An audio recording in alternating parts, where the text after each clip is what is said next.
with the devices that power all of our lives. We're talking our cell phones, our laptops. Electric toothbrushes, which I have one, electric cars, you name it. But all that electrical convenience can also carry a risk. And that brings us to the I-Team's Ginger Allen. I know you've been investigating this problem for months now. Can you talk to us a little bit more about everything that's almost rechargeable in our homes being at risk here?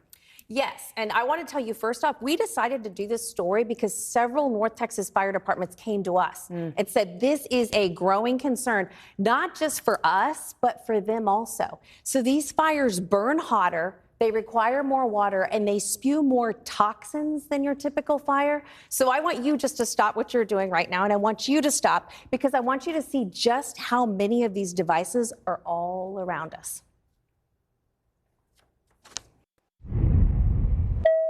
Something tells me this is going to be eye-opening.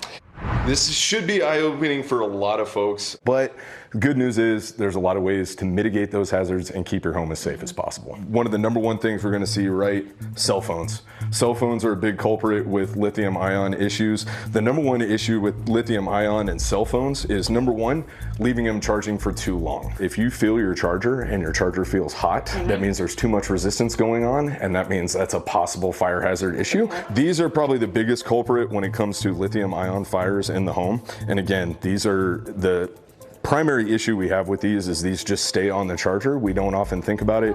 When we just need our tools to be charged up, we leave the battery on the charger, right? Is that the chew toy? So it's got its own little internal motor that's operated by lithium batteries, kind of shakes and it chases around and keeps the dog entertained, right?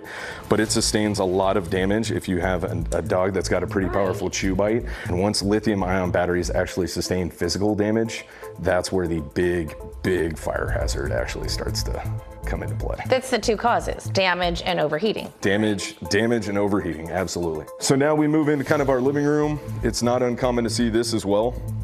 So we have our laptop, right? A lot of these lithium batteries, as they charge, they generate heat. Well, to be able to eliminate fire threat from that, we have to be able to dissipate that heat. A lot of us leave our lithium devices charging overnight. So many people leave them right under their pillow or right next to your face on the bed. Absolutely. It's a good idea. It's a good habit to start getting into, of putting those devices in some safer places, away from you, away from other combustible materials. So in the event that something actually does go sideways, it's not right there. So moving into our bathroom, some common items that most folks have in their home. Oh, a toothbrush. Electric toothbrush. Runs off a lithium battery as well. And other devices, cordless shavers, things that people use. I know I've got a cordless shaver at home. My little hair trim kit that I give haircuts to my boys at home, that's all lithium. I'm realizing these are all over my house. Yes, ma'am. Wow. It's a growing problem, isn't it? It's definitely on the rise.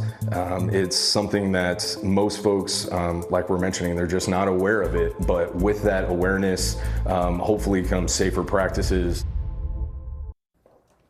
So it's not just all of us who need to adapt to this world with more lithium-ion batteries. The fire they create are actually proving more challenging for veteran firefighters, and that's something they were very open to talking to us about. So we'll have more on that tonight at 10. They even set a car on fire to show us some different techniques about how they put these fires out. But I can't say it enough. This happened because several of these departments came to me and said, we really want to partner with you because this is such a growing concern. And I think that part of the story is so important that they notice this is such an issue. And we were just talking during the story, we think about going onto an airplane, what's in your bag, people just relying on telling the truth to the agent at the gate that there's nothing in my bag. So, and like you said, everyday items that we're using.